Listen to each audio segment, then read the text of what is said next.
cyane baranambwiye ko nagiye muri Murugo ngo ngezeyo nditsamura babimbwiye nge navuyeyo numva barambwira tuzarama atuzi ko uvuye muri Murugo ko mukuru wanjye yaraje ngo ku gitanda narindi warambura ahita hamagara ko napfuye banjyanye muri Murugo kubasubiza kandi bayikaza hano kuri Voice TV Rwanda.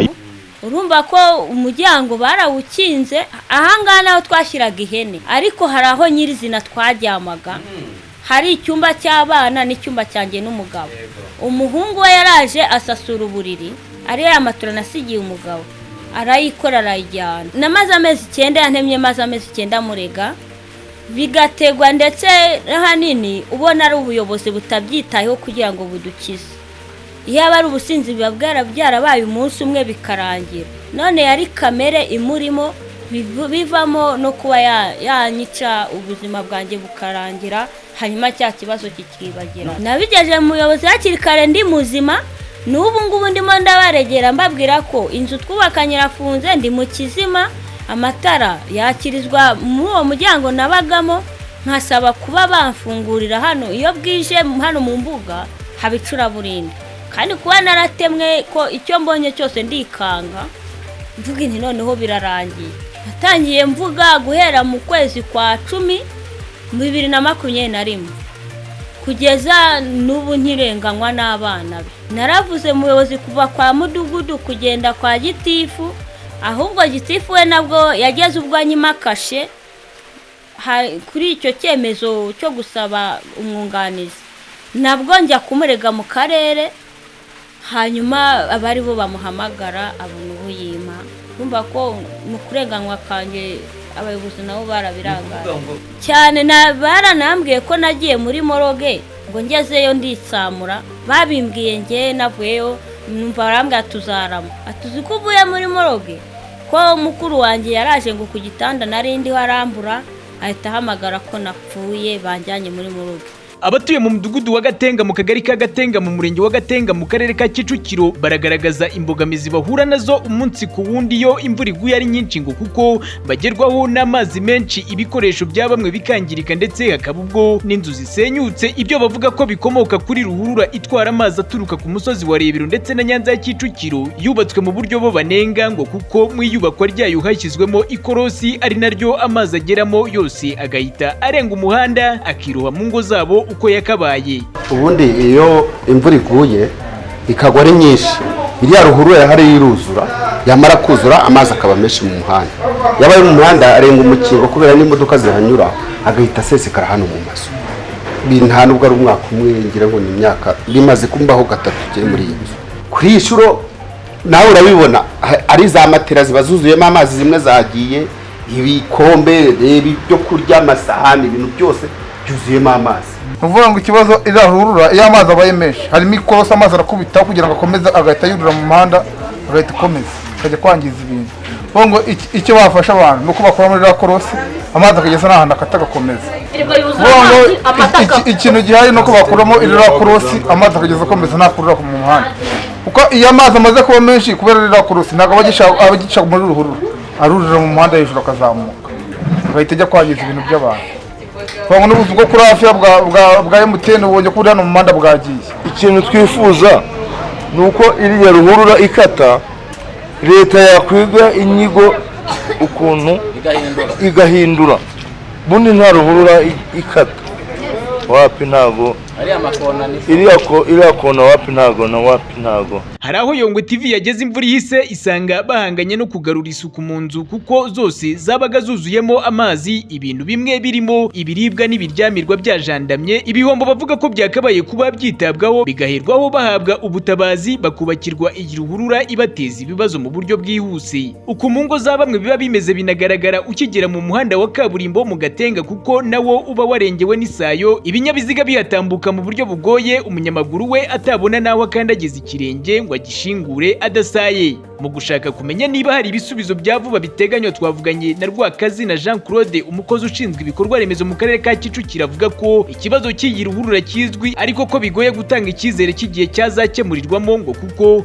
hirya no hino mu karere habarurwa ruhurura zirenga 40 zikeneye gusanwa kandi zose bikaba biteganyijwe ko zizubakwa mu ngengo y'imari uturere tugenerwa hatanirengagijwe ko hari n'ibindi biba bikibangamiye imibereho myiza y'abaturage nabyo bikeneye iyi ngengo y'imari. Uyu muyobozi ati izo ruhurura zose ntibyashoboka ko zubakirwa icyarimwe. Rero ndimo kuvuga ko mfite ruhurura zimeze gutyo 48 mu karere kandi ikiza kiriho ni kimwe uyu munsi dufite ruhurura turi kubaka muri Nyarugunga ni Kanombe ntabwo irarangira irenda kurangira itwaye miliyoni hafi 480 tayimuzi 48 ruhurura zimeze nk'izo ngizo amafaranga ntabwo umujyi ushobora kuyabona aho ku mafaranga aboneka uko imisoro igenda abantu basura ku gihe n'ubuvugizi bukaboneka n'ubufasha ahantu hatandukanye bukaboneka ruhurura ziratekerezwa ariko zose gusubiramo mitsindagire ntabwo zakubakira icyarimwe. Aba baturage bavuga ko mu gihe cyose iyi ruhurura ikimeze uko bazakomeza guhura n'ibihombo bikomoka ku mwuzure baterwa n'aya mazi na cyane ko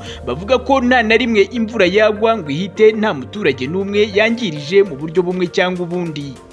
Ni imidugudu yose igize akagari ka Tovu abahatuye bavuga ko hashize imyaka myinshi bavoma amazi mabi bitewe no kutagira amazi meza kandi isoko iyatanga iri iwabo yemwe n'amavomero make bahawe akaba amaze igihe kirekire afunze. Amazi gwera kera twarayakoze niko twayikoriye dukoreshwa n'abashinwa ariko amazi gwera uyu munsi n'amazi tubona ni robine ariko urunubona kucinze imaze imyaka nka 15 itaracengurwa exke nta nubwo tuyivoma ari gasyata Rugobe na Nyamirimo hose twacizeho amavomo ariko habe ni mwikora abo bose ntabwo bavoma reka da ndakora ariko n'amazi turubona na rimwe tunywa amazi y'ibyaga turutse mu misozi cyangwa n'ibindi giseka.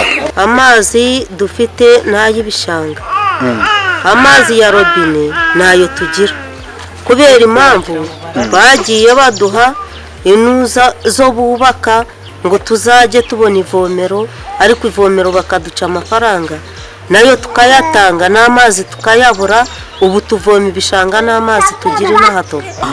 Hano hari filtre yungura amazi ndetse n'isoko y'amazi kabutaje bwite ariko tugiyezo byatuyebe duhora dusakuza buri munsi dushaka amazi reka twayiza utanga amafaranga y'ubudehe ngo dufungurirwe robine bituza amaherezo y'iyo robine twubaka inzu y'amazi yaguhariya irafunze bayikwereka bagufungura ukareba uko ameze. Aba baturage ngo batewe agahinda no kubisoko iri iwabo ariko ntibabona amazi meza bityo bagasaba inzego bireba kubyitaho bakabaha amazi meza. Ikibazo gikabije kanjira ibyo mbabwira ibigega bituruka muri Tovu n'ibigabura Nyagatare hose n'imbirenje yose ya Kiyombe murumva ariko noneho twebwe nk'umurenge wa Kiyombe tukabura amazi kandi isoko zituruka iwacu n'ibijega byose bigaburira mu Mutara wose turabasaba amazi aturuka iwacu tukayabura akaja mu mbirenje yandi ariko tukabura amazi yo kunywa tukanywa ibyagana. None se sicyo nyine kitutera agahinda kuko tutabona amazi kandi ava iwacu. Turasaba ubuyobozi ngo butwegere hafi buduha amazi ya robine tureke kurwana inzoka n'abana banywa amazi meza. Twabajije ubuyobozi kugira ngo budusobanurire impamvu batwima amazi kandi aturuka iwacu Tovu kandi akajya ahandi bo bakayabona. Dusaba ubuyobozi kugira ngo butube hafi tubona amazi asobanutse twere kurwara n'inzoka dore n'abana ukuntu basa. Umuyobozi wa wasake mu karere ka Nyagatare Bwana Byamugisha Bernard yabwiye Ngwe TV ko bagiye gusuzuma iki kibazo bagaha abaturage amazi meza. Amavomo bavuga adakora nayo ndumva ntaza aho aherereye hari ayo twigeze gusura na gitifu umurenge ugasanga hamwe ngo ni robine ngo yapfuye ibyo dusiga tubikemuye umva rero ubwo nayo tujyayo tuzahasura hose turebe ikibazo uko giteye nta kibazo turaza kuhasura turebe icyakora. Nkuko mubibona iyi ni Tovu water treatment plant no kuvuga ngo namazi nubundi aturuka ngaha isoko iraha ngaha umurenge ni Kiyombe akagari ni Tovu ariko biratangaje ko n'abaturage baho bavuga ko bahawe amavomero ariko ayo mavomero akaba hashize imyaka igera mu 10 batazi amazi meza uko asa igihe cyose ubuyobozi buzakemura ikibazo cy'abaturage bakabona amazi meza turutse kuri iyi soko bavuga ko y'ubwayo ibababaza, tuzakomeza kubibagezaho mu makuru yacu ataha. Njye ndi Zerubabeli Nzigiyimana, ahandi ni mu kagari ka Tovu, umurenge wa Kiyombe, mu karere ka Nyagatare. Kubasuhuza kandi bayikaze hano kuri Voice TV Rwanda YouTube channel kugeza amakuru atandukanye kandi ku gihe, ibiganiro bitandukanye, urusobe rw'ingingo zo kuganuraho, ikungura ubumenyi ku byo wifuza kumenya, igufasha mu kwegera Imana, ikugezaho ubucukumbuzi butandukanye. Muri make ni channel ikurindira irungu, gahunda ni hehe n'irungu hamwe na Voice TV Rwanda.